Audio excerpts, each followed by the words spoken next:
Hi everyone, and welcome to lab number 11. Today we're going to focus on crime scene profiling PCR. So there are two PCR lessons that we do in this lab course. We do the crime scene one and the GMO, genetically modified organisms one.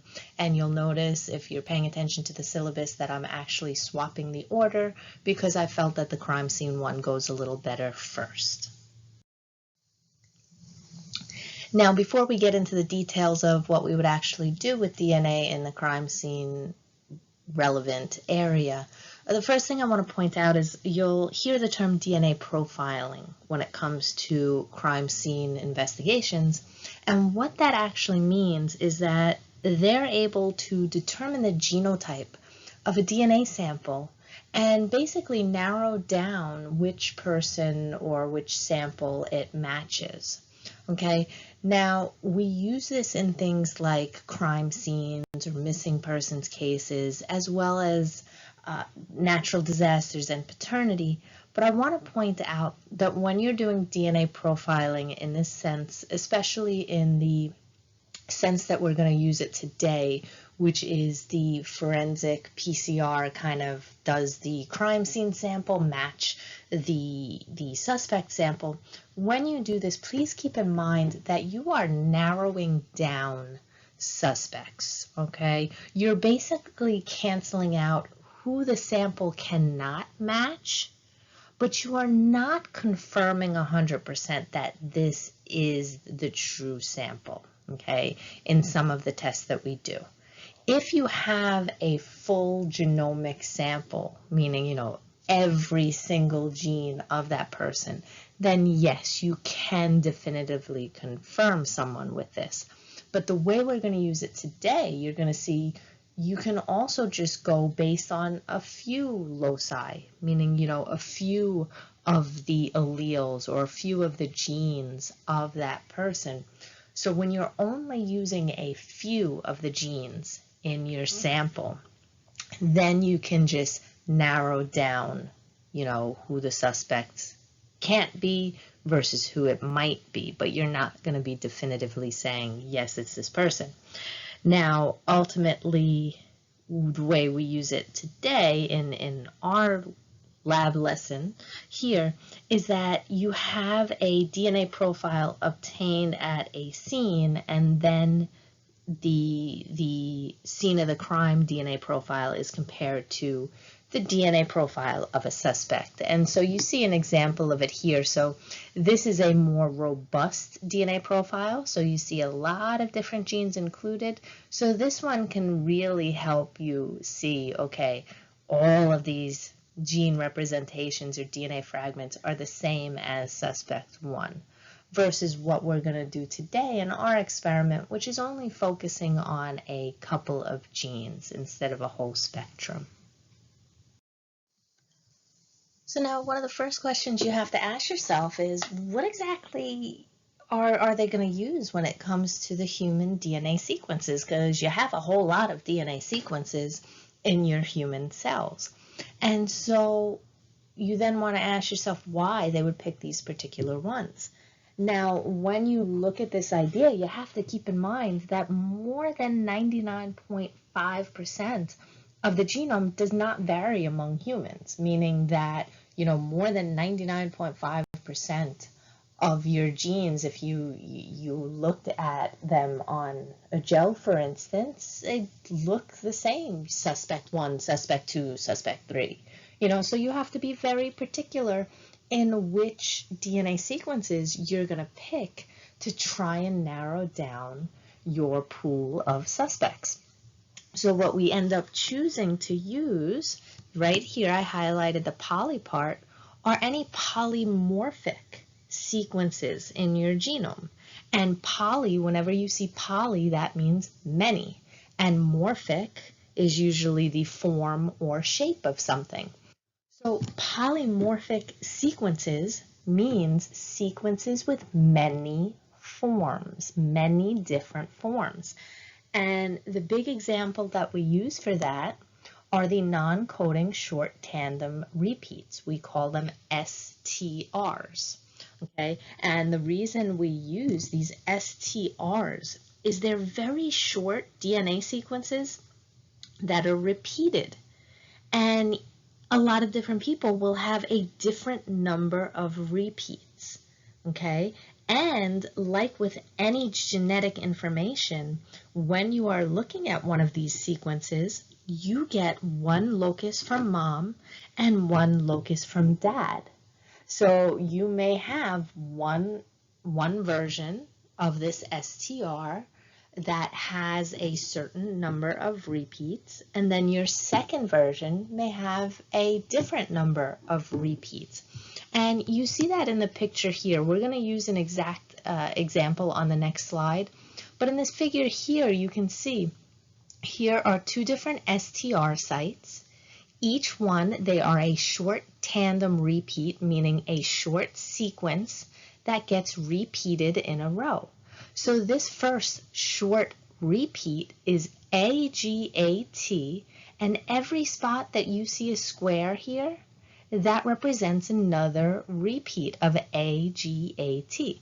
So this crime scene DNA, this locus, would have AGAT, then again AGAT, AGAT, AGAT, AGAT, AGAT, and AGAT. Okay, and so for that locus, you would say that they have allele 7. They have 7 repeats of that AGAT locus, that STR. Okay, and then you have the next one here. GATA is that short tandem repeat sequence, and each square is a repeat. So this picture here is showing, let's see, 2, 4, 6, 8. This would be an allele 8, 8 repeats of that short little sequence.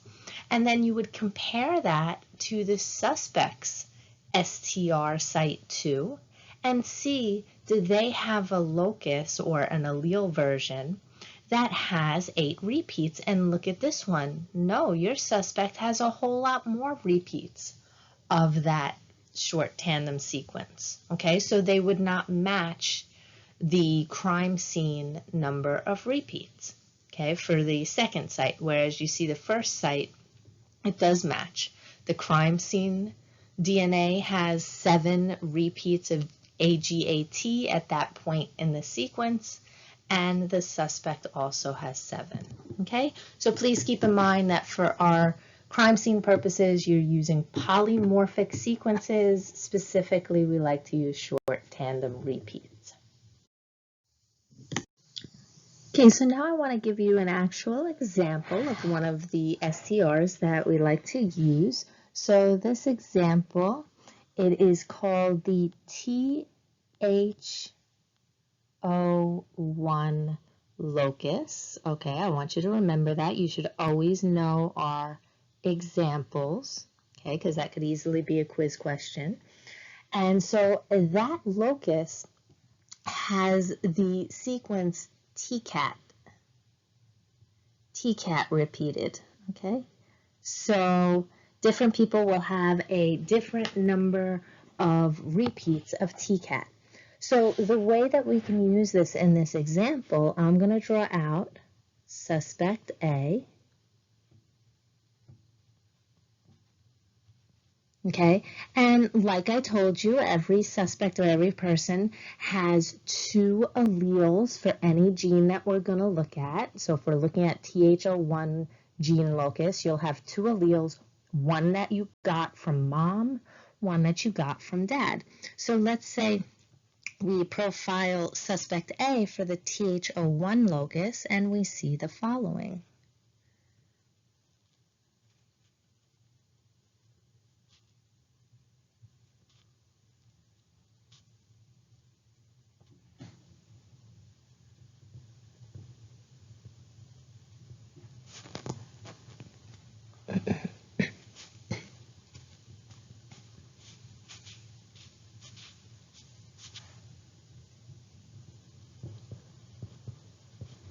Okay, so with these short tandem repeats, every time we draw a rectangle here, so each one of these, that's 1, 2, 3, for 5 of those rectangles, and each of those rectangles would be TCAT, TCAT, TCAT, and you would have TCAT repeated 5 times. So we would call this gene locus allele 5, okay? With the short tandem repeats, you name them based on the number of repeats. Whereas what would this allele be? This would be allele 3, because there's 1, 2, 3 repeats of TCAT in a row, okay? Now I'm going to change the color for us to see. You would then check suspect B for the same locus. And for suspect B, I'll draw out this example. I'm going to make them smaller so that I know I could do this quicker and take up less room. And the CCC and the AAA are just for you to see what's surrounding them, okay? They're not part of what you would be counting, okay? So that's 1, 2.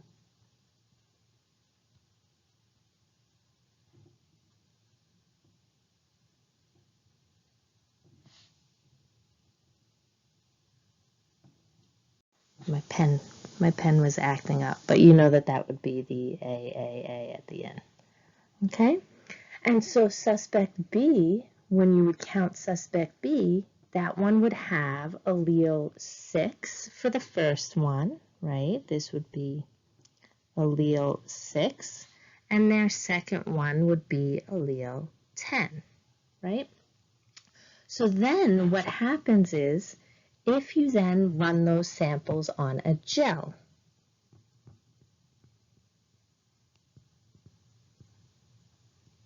okay, whenever you're running a gel,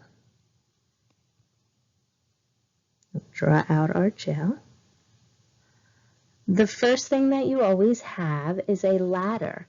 So you would use a THO1 ladder in the first lane, and that would map out the full range of possible alleles for THO1, okay? So the ladder with full range of possible alleles, meaning possible allele sizes from, 2 repeats all the way up to, let's say, 14 repeats for this locus.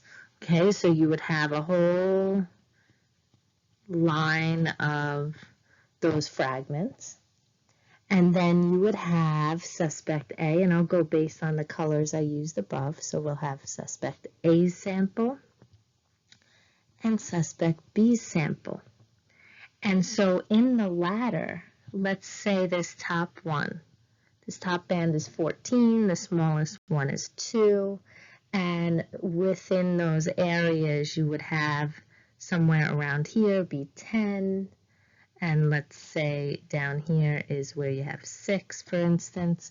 So then you would look at suspect A, and suspect A has 2 alleles for THO1, so there would be 2 bands. One would be down near up further, near where the 5 band is. Okay, it made that guy disappear. And then suspect B would have bigger repeats. Remember, suspect B had allele 6 and allele 10. So sample B would be up here, would have an allele 6 and an allele 10. Okay? And then you would compare this to whatever you found at the crime scene. So let's say the crime scene had this band. Well, now you just narrowed down your suspect pool because you know that based on those bands, suspect A cannot be the perpetrator, okay? Suspect B might be. You didn't confirm that suspect B is the true 100% sure suspect because there are a lot of people that might have that same 10 and 6 matching alleles, but you did at least narrow out or cancel out anyone who does not have those alleles. So please make a point for yourself that you would then move on to another locus after this and further narrow down. Okay, so just put a little note here because sometimes students don't write it. Even if I say to write it, if I don't write it, sometimes they won't write it. So these results let you cancel or clear all suspects who do not match that locus, okay, or that allele pattern.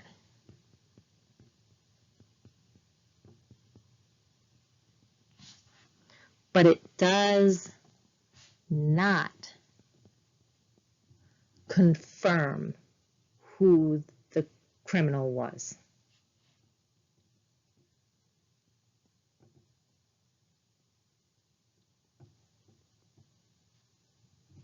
Okay, and that's going to be important with what we do on the next slide.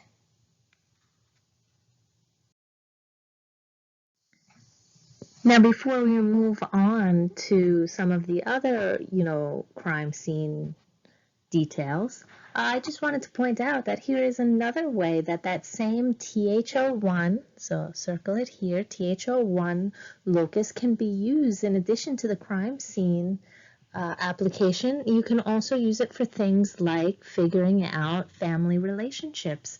And so again, it's a good way to narrow things down. So in this case, we're looking at 3 children here, and you'll notice that each one, so let's look at child C, their THO1 alleles, they got one allele that matches dad, one allele that matches mom. So it's very likely that those can be the parents. Same thing with child D. This allele matches one of the father alleles, and this allele matches mother allele. And then the last child here. This allele matches where you see for the mom over here, and this allele matches one of the father alleles. Then if you had another child that was over here, let's say, so we'll say child F, well, now, what if this child had a band here, but then the other band is over here? Well, that tells you that that father has been canceled out. Okay, child F can't be from that father because their THO1 allele, that is in addition to the one matching the mother, doesn't match either of the father's allele values. Okay, and again, when you look at this over here and you're looking at the allele ladder, when you see, for instance, 14, that means that this is where a fragment of DNA with 14 repeats of that THO1, which was TCAT, TCAT. So any DNA fragment that has 14 in a row repeats of TCAT would fall over here on the gel. Okay, and this is 13 repeats, 12 repeats, and so forth. Okay, so that's how you would read one of these gels. Now I'm going to draw some math out on this slide. You do not have to know the math on this slide. You only have to know the final significance of this. Okay, so a lot of times when we're dealing with this type of thing, with the crime scene investigation using these alleles, a lot of times we use more than one locus. And so I'm going to show you the math of using one locus and then using 2 locus. So in addition to THO1, there's locus that's called D3S1358. Okay, and the allele frequency at this locus of having allele 10, meaning having 10 repeats of the D3 locus, and we're focusing for Caucasians, for instance.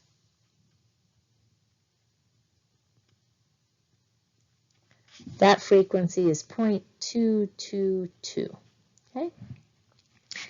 Then the allele frequency there of allele 17, so having 17 repeats there is also 0.222. Okay, now these, of course, are statistics that you wouldn't be calculating. It's, given for a certain population. It's basically, let's say, crime numbers. Okay, so having this combo, meaning having allele 10 and 17 for this locus, to do that, you would multiply their individual frequencies.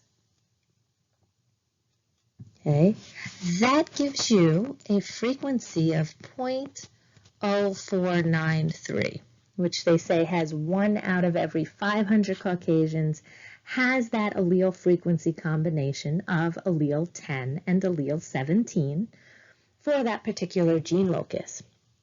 Now, that's not good enough to be confident that you have the right suspect, is it?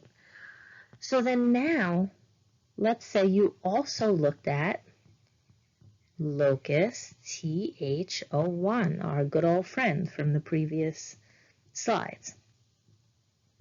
And that would give you frequency of allele 10 for that one is 0.008.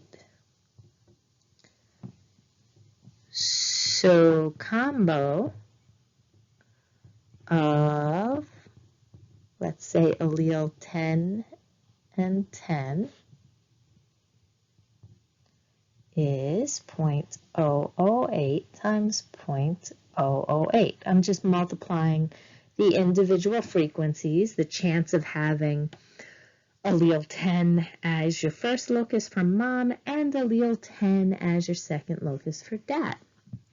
Now that gives you 0.000064, which is 1 out of every 700. So 1 out of 700, whereas our previous allele locus was 1 out of 500, every 500. Okay? Now, you then combine those ideas. You're going to look at both alleles, both loci at the same time. So now, the frequency of having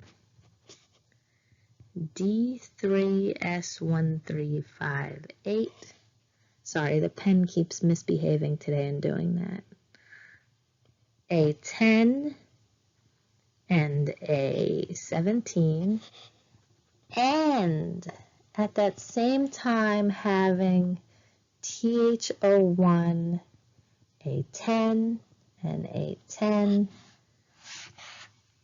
you would take the frequency of our first one, which was 0493, which I got from up here, and you would multiply that by the second frequency they calculated, which is over here, and now that gives you 1 out of 3 million. Okay? So the significance here, the real significance that I want you to make sure you have in your notes, the more loci you look at, the better power of discrimination. You can really narrow down the suspect pool. Okay, because you saw when we looked at only one of the gene loci, well, 1 out of 500 people could have that. So you're not really confident if you're kind of going to condemn someone, put them in jail based on that. 1 out of 700 for the second one. Still, I'm not that confident. But now when you combine those two loci, now you're at 1 out of 3 million. Okay, now I feel a little better about making that decision. Okay, and so let me just, so you have it on the screen, the big take-home message, more loci you look at, better power of discrimination.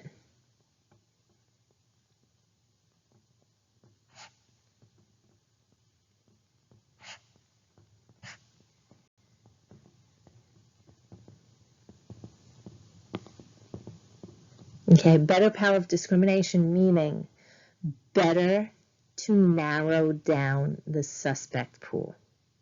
Okay? So make sure you're comfortable with that big take-home message that we circled or squared at the bottom. So now that all sounds great and wonderful. Look how nicely we just narrowed down the suspect pool. But what's the problem? Usually only a small amount of DNA is actually found at a crime scene or picked up as evidence. And the amount that you do end up getting in evidence usually isn't in the best shape. A lot of times it's been degraded or kind of messed up by the environmental factors around it. So what you then need to do is find a way to amplify that small little sample that you have to work with. And so what comes into to fix that for you? Polymerase chain reaction, also called PCR, which is a very valuable technique you'll hear in lecture, but you'll also hear in a lot of your other classes like, cell bio, biochem, molecular, all of them, even microbiology as well. We use it in all fields to amplify pieces of DNA, make a lot of copies of it. Okay, and so in this case, with our crime scene experiment, we would make a lot of copies of that target region, which is the short tandem repeat area. And we would use primers specific to the sequence surrounding the STR. So back when I drew out the picture of the TH01, I kept putting CCC and AAA after it. So if you were doing PCR to try and make copies of the TH01 locus in someone's genome, then you would use primers targeting that sequence that we drew around it, that CCC and the AAA, so that you pick up everything that's in the middle of those surrounding areas. And you can see whether it's a long sequence of a lot of repeats or a short sequence of just a few repeats. So now we're going to focus on what exactly is PCR and what can we do with it. Okay, so as you just saw from the previous slide, PCR stands for polymerase chain reaction. Okay, so it's written out 2 places on here for you to circle, star, highlight, and make sure to write in your notes. Okay, and for each PCR that you do, there are 3 main steps that it will rely on, each with their own specific temperature to kind of help them get things done that they need to do at that particular step. Okay, so you see the 3 steps that you'll always want to write down is the denaturing, the annealing, and the extending step. Okay. Now, these terms you have probably heard before throughout regular conversations of genetics, I mean in lecture, for instance, not just you chilling with your friends and whipping out some genetics terms. When you hear denaturing, okay, denaturing of DNA, well, that's the separation from double-stranded DNA, as you see here, into single strands, okay? Breaking of those hydrogen bonds between them so that they can separate into 2 single strands. This is important in PCR because the denaturation into single strands allows each of these exposed strands to now serve as a template to amplify or to create the copies that you need in the PCR. This is done at very high temperature, so usually around 94 or 95 degrees Celsius, because as you know, high temperatures denature nucleic acids and proteins as well.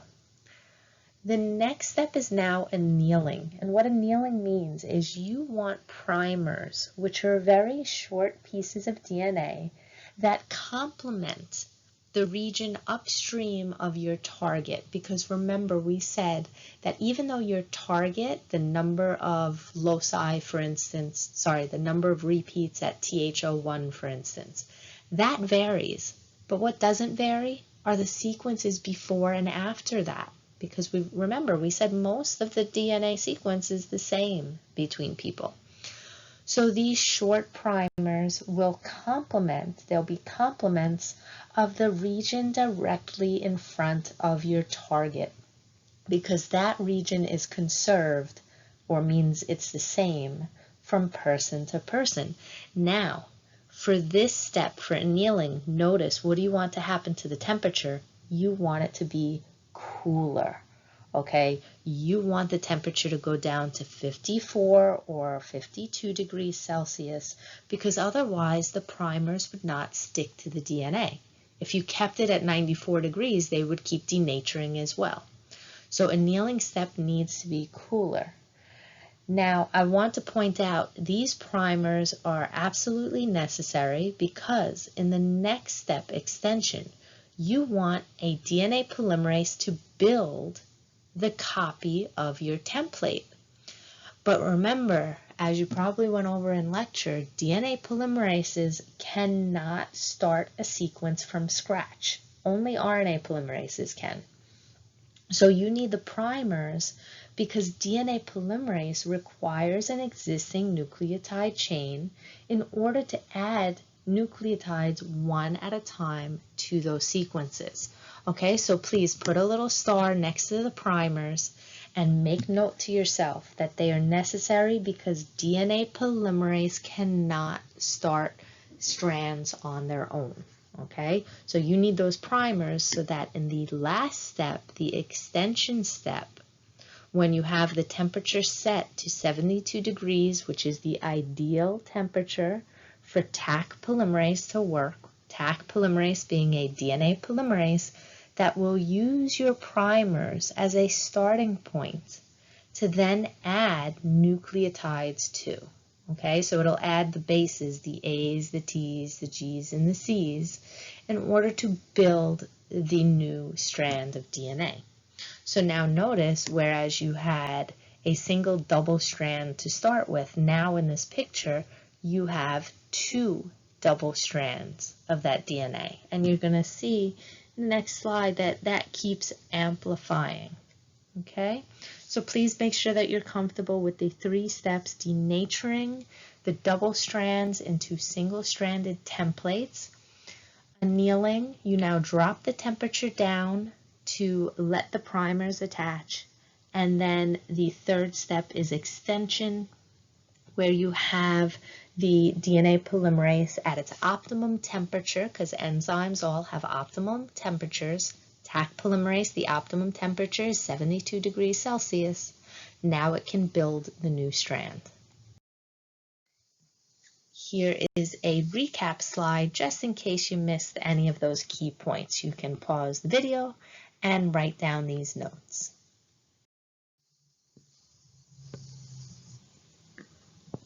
Okay, so now one cycle, as you just saw, is composed of denature, anneal, and extend. But anytime you do an actual complete PCR reaction, you're not just doing one cycle. Okay, that wouldn't give you much. Instead, what you do is several cycles, and you get this exponential growth, very, very powerful kind of growth.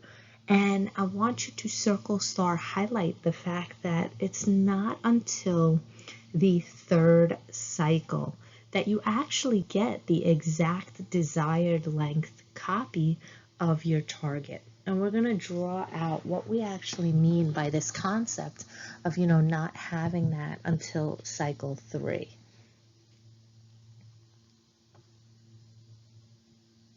So first we start off with your initial DNA sequence. You got your double-stranded DNA, so the top strand is 5 to 3 prime.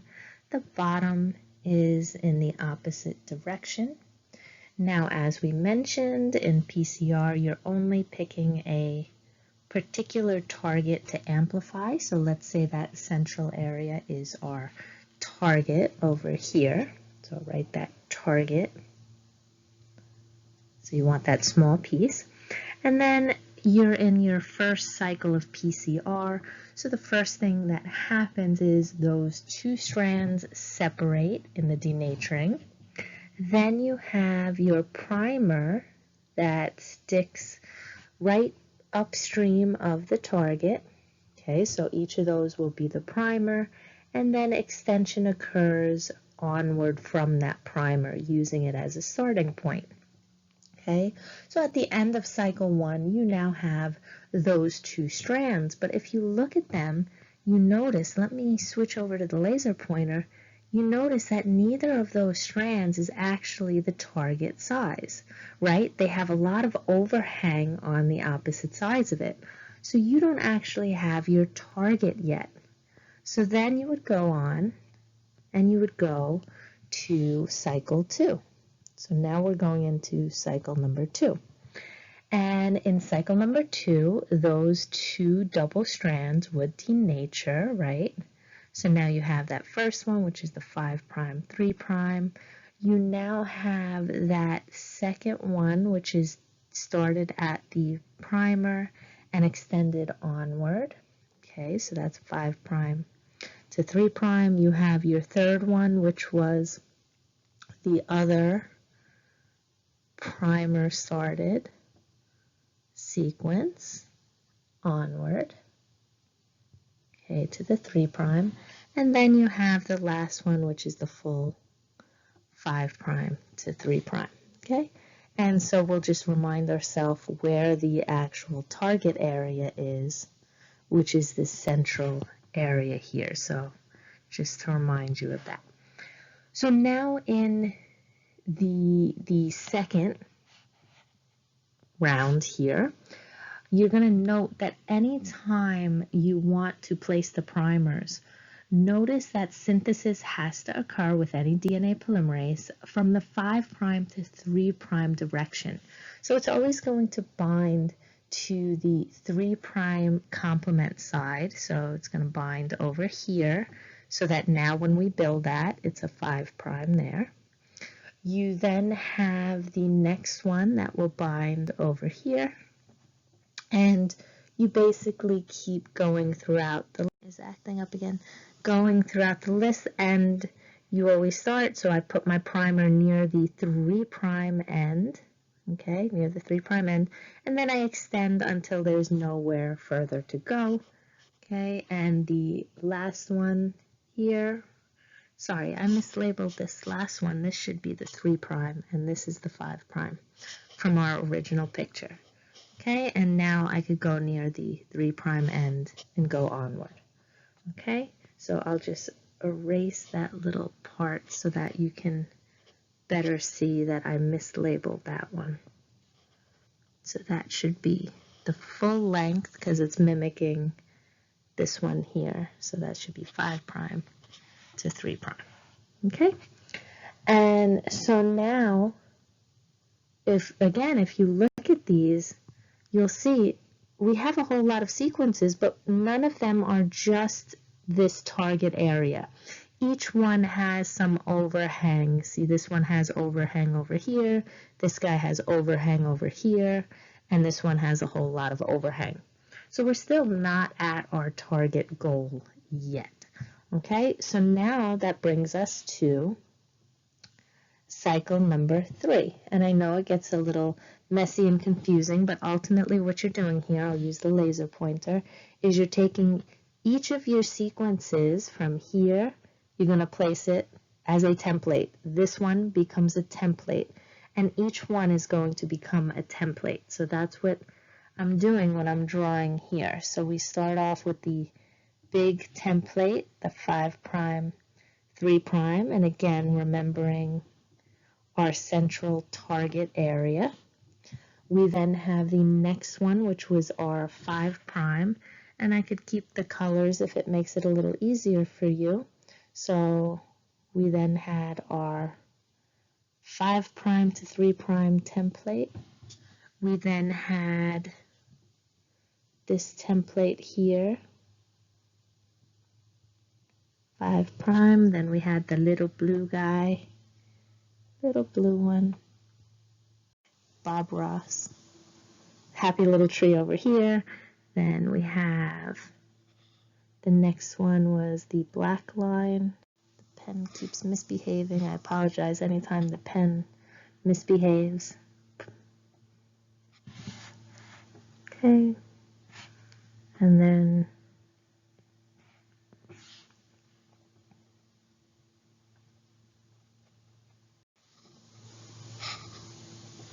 there. The pen just does not want to cooperate for PCR today. I apologize. And the last one, 5' to 3'. Okay, and then, like I said before, so I'll just remind you where the 5', 3' are. 5', 3'. Wherever you see a primer, that tells you right away that's the 5' side. Okay, and then we get to, now that's the denaturing step. Notice all of those are single-stranded templates. Now we would get to the annealing step where we would place our primers wherever the 3' side of our template is. So, and sorry, the pen does not want to cooperate.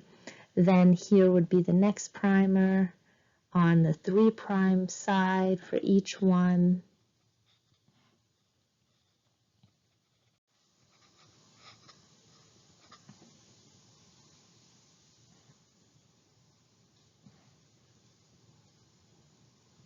Okay, and so what you notice now is you have in this picture 2 of the double strands match up with the proper target size. All of the other ones, you switch to the laser point, all of the other ones have at least some overhang. So you see overhang over here and over here. This one, there's overhang over here. This one, overhang here. This one is perfect for what our target is. This one as well. Okay, my drawing made it look like that's overhang, but that shouldn't be. This one has overhang, and this one as well, and this one here. So if you want, again, my drawing, because of the touchscreen misbehaving, may not be ideal. So you can kind of really emphasize any of the overhang areas. If you're a little confused by, let me just make this a little more obvious here that this is overhang as well. Okay, so that you really see that. I'm going to just clean this up so that when you're looking, because I know sometimes students like to snap a picture of it, so I want to make sure that it's nice and clear that there's no overhang for that one. Those are your 2 perfect copies, okay? So now at that end point, you see that we went from having just a single double-stranded piece of DNA, and in the end we have all of these amplified copies, but only 2 of them are the actual desired target length. And on the next slide, I'm going to give you 2 calculations that you can do to kind of determine the total number of fragments that you can get from PCR, as well as the total number of desired target fragments.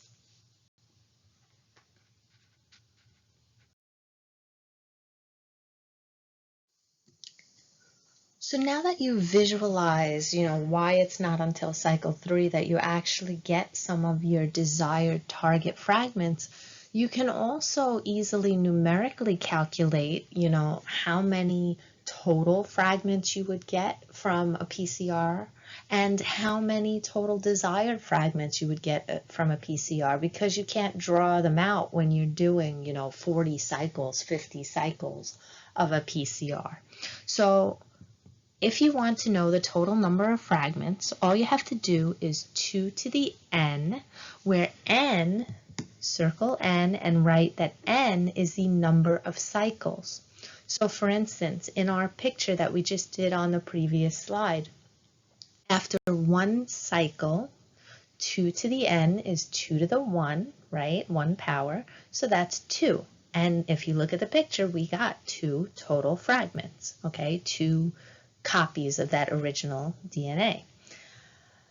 The second one, 2 cycles, 2 to the 2 is 4, right? And you got 1, 2, 3, 4 fragments, 4 total fragments. And then the third cycle, 2 to the third power, 2 times 2 times 2 is 8. And you'll see you have 1, 2, 3, 4, 5, 6, 7, 8 total fragments. But now, as we saw in the previous slide, even though you have 8 total fragments there, how many are the desired size? Well, you do 2 to the n power minus 2 times n. Again, with n, anytime you see that, that is the number of cycles. And so 2 to the n minus 2n gives you the total number of desired target fragments. So make sure you write down the example, because I could give you any number of cycles and ask you how you would calculate it. In our examples, let's look at cycle number 1. With one cycle, n is equal to 1, because there's only one cycle. We had 2 to the 1 gave us 2 total fragments, but when you do 2 to the 1 minus 2 times 1, that's the same as saying 2 minus 2, which is 0. And notice there are 0 target desired fragments. Okay, we didn't get that until cycle 3. Same thing with cycle 2. Plug in 2 here at this first n, and then plug in 2 for each of the subsequent n's.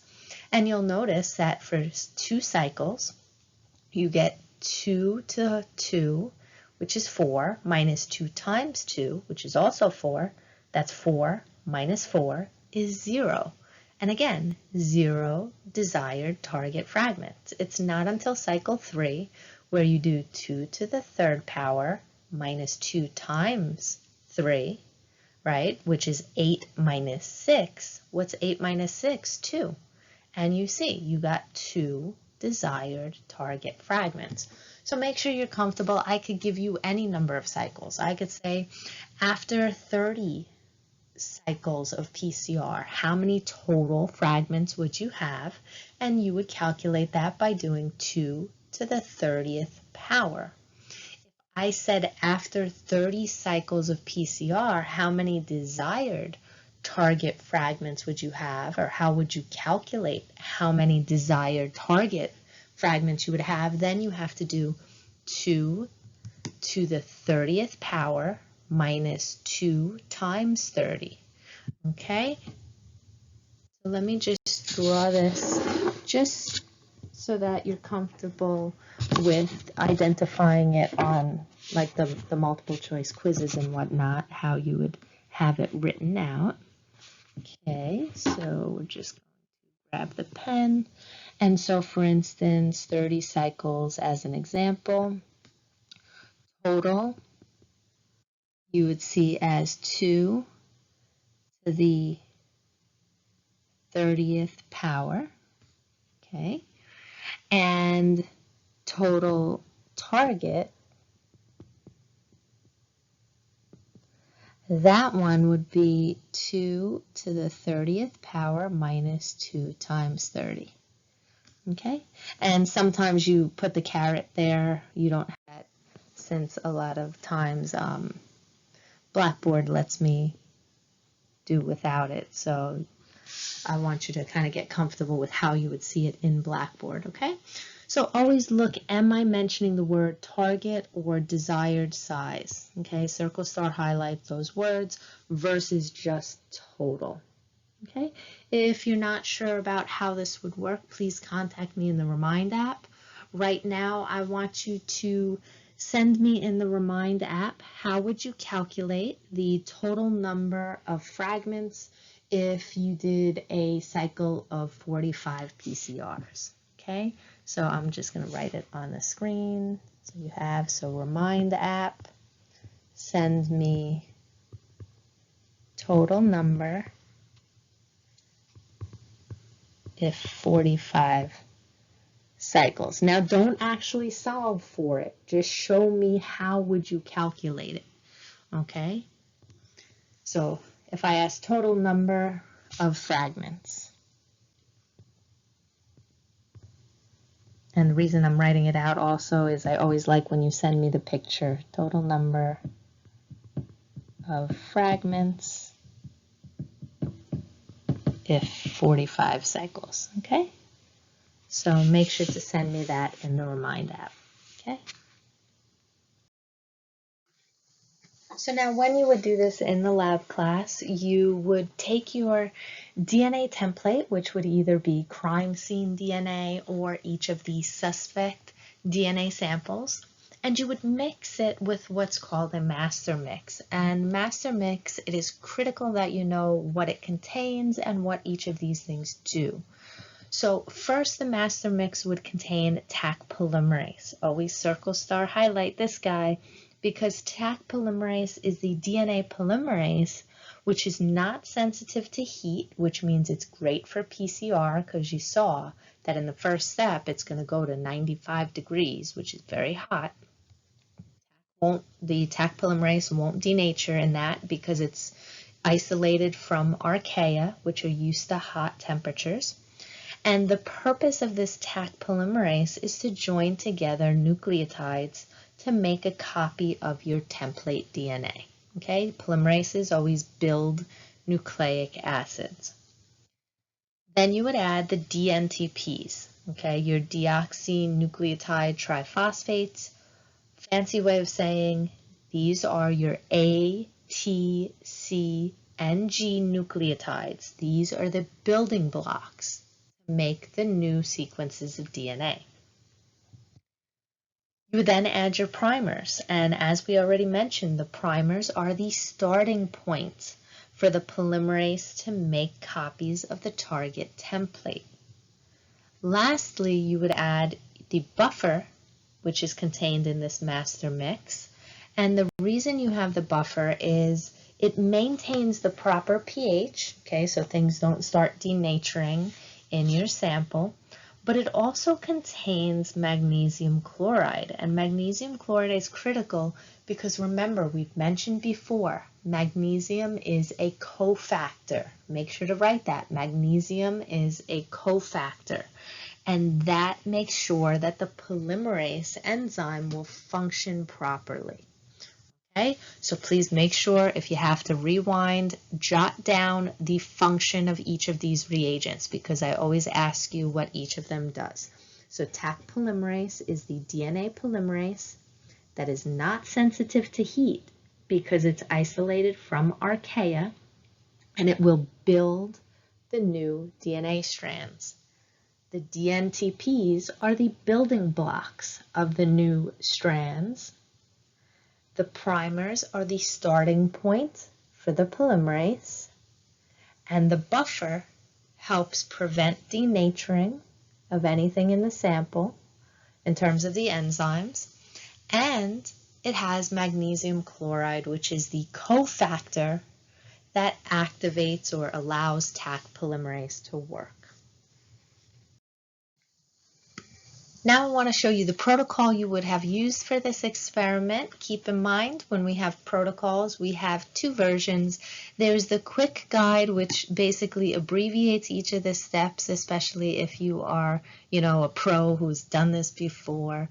You just need to kind of remind yourself of what steps you have. It gives pictures of things that you would do. This here is what the PCR machine would look like, where you would have taken the little PCR tubes and added the DNA. Remember, we said you would have mixed DNA with the master mix. okay, into those little PCR tubes, and then you put them in this machine. This PCR machine, I want you to circle thermal cycler, okay, because this machine will cycle through the temperatures we mentioned in terms of the master mix, in terms of the PCR steps, okay? Now, I also want you to remind yourself the master mix, what does it contain? Okay, all those things we just went over, Taq polymerase, DNTP, primer, and buffer with magnesium, okay?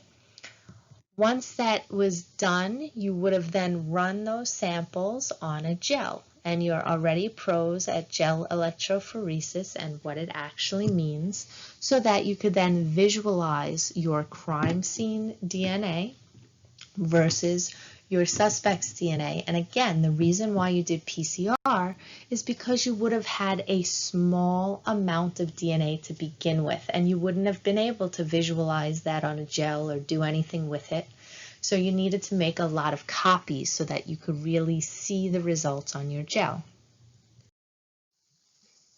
Okay, and then here you have the more detailed protocol you would have followed, but again, it's the same concept. So all of this slide is the detailed protocol you would have followed to mix the DNA templates with the master mix and pop them into the PCR machine, and that thermal cycler would take care of the work for you in terms of denature, anneal, extend over and over through the cycle.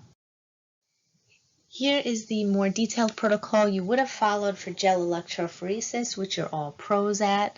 In this protocol, you would have loaded your DNA sample, of course, and your samples would include your crime scene DNA and then each of the 4 suspects that we want to compare it to, as well as a DNA ladder that you always have to make sure to have on your gel, otherwise your gel is useless. Now, again, I want you to contact me in the Remind app. I know, so needy. I keep asking you to contact me with extra answers in the Remind app because we're getting near the end of the semester, and I want to make sure you really got all of this down for your final.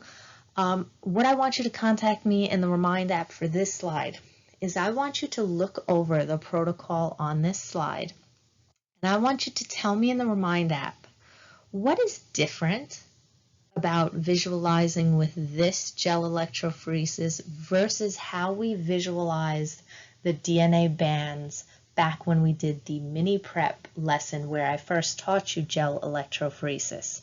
Okay, so read through this protocol and see if you notice anything near the end that's different about how we're actually going to see the DNA on this gel.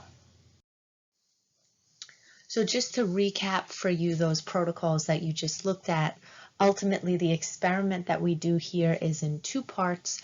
The first part is where you are using PCR to amplify, to make a lot of copies of your small DNA samples, which include the crime scene and then 4 suspects. To do this, you would have used the thermal cycler machine. Again, I know it sounds like you're doing a lot, but basically you're just pipetting the template and the master mix into tubes. You put it in the PCR machine, and that thermal cycler on its own, without you doing the rest of the work, goes through the cycles that we set it for. And again, it's a thermal cycler because it's going through the cycle temperatures for denaturing, annealing, and extending. And make sure you remember those temperatures. The high denaturing around the 94, 95 degrees Celsius. Annealing is a cooler temperature in the 50s, and then extension is 72 degrees, the optimal temperature for Taq polymerase. Part 2 would have been the gel electrophoresis, where you then run the samples of crime scene DNA, suspect DNA, and of course you always have to run your DNA ladder, which is what you would then compare them to. Okay, all of that to get to the fun part, which is the results slide. Now you'll notice I labeled it as set 1 but there are no other, there's no set 2, set 3, or anything. I just labeled it set 1 so that you would have a number to easily find when you are doing your post lab and you are asked to look at results set 1. Okay, so this is the only results picture for today's lesson. Notice that this slide breaks it up into 2 pictures, the one on the left, the one on the right. It's the same result. It's just that this left side picture is a picture of really what it would look like. Okay, so this is a real, gloved scientist's hand holding the gel.